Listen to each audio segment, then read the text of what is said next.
Donald Trump delivering a crushing defeat to Ted Cruz in New York this week, mathematically eliminating the senator from winning the nomination outright before the convention. And joining me now, live on the phone from Trump Tower, is the Republican frontrunner ahead of Tuesday's battle for the East, Donald Trump. Thank you very much for joining us, Mr. Trump. Hi, Jesse.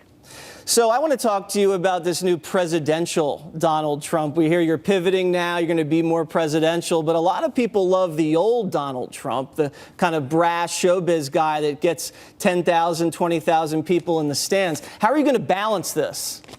Well, I can tell you that if I go too presidential, people are going to be very bored. Right. It's much easier, actually, than, what I have to do. And we have the biggest crowds. We have 25,000 people. We had 35,000 people a few weeks ago at one of the events. And, I think if I'm too presidential, the 35,000 will turn to about 35 people, okay? Right. And they'll fall asleep. But, I had 17 people, Jesse, and they were hitting me from every angle. Yeah. Senators and congressmen, very capable people. Guys like Ben Carson, who's a great guy who endorsed me, and Chris Christie, great guy, endorsed me. And, I was getting hit from every single side by very capable people. And I said, I got to fight back. And sometimes when you fight back, it doesn't look presidential, but it gets the job done. So you've cleared the field. We have to get the job done, Justin. That's right. You've basically cleared the field now. So now we're going to talk about the general. You're going to be facing Hillary Clinton. Okay. First woman nominee of any party. You've cleared out a lot of men from the Republican side. You're now going to be taking on a woman. There's a lot of history there, a lot of landmines potentially. Do you have a strategy going into this? How are you going to do things differently? I do have a strategy. First of all, the one person she does not want to run against, Jesse, is me. Believe me, I know that. I know that for a fact. Right. But look, she's got a strategy, and the only thing she's got going is the woman card. Without the woman card, she's got nothing going. And she's going to play it to the hilt.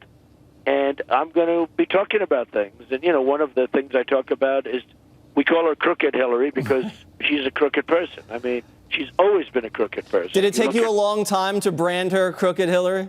No, the name came to me. The name comes to me about different people. I like branding people if they're correct. I mean, some you can brand. I've done a good job of branding some of my opponents in what we just did.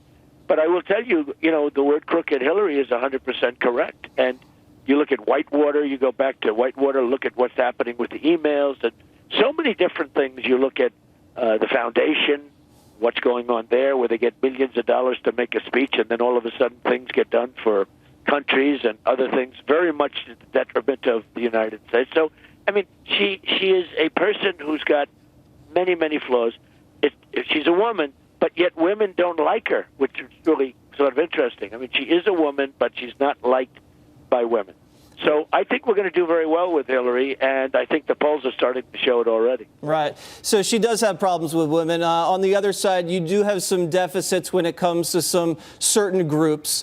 But on the black population, Frank Luntz, one of our pollsters, said that usually, the Republican nominee gets about 10% of the black vote. He says you might get anywhere between 14 and 16%.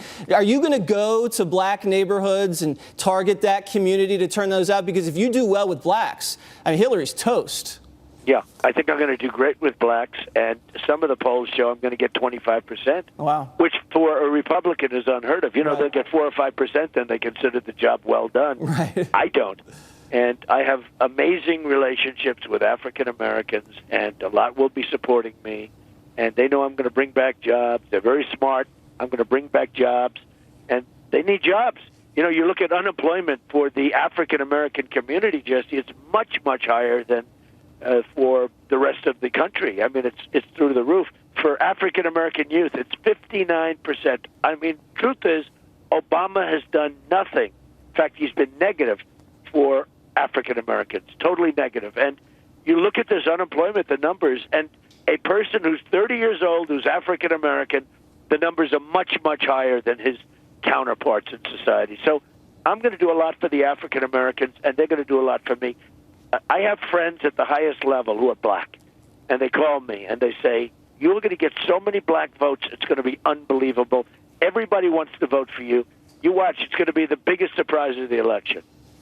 I'll look forward to that. And you said something about President Obama. You know, people like the president, but his policy is widely unpopular. Are you going to try to tie Hillary to the failed Obama agenda? I mean, Obamacare is unpopular. His border policy is unpopular. His foreign policy is extremely unpopular. Are you going to try to put Hillary and Obama together and just watch them sink? Well, first of all, I don't think people do like the president. I mean, there's certainly a certain group that does.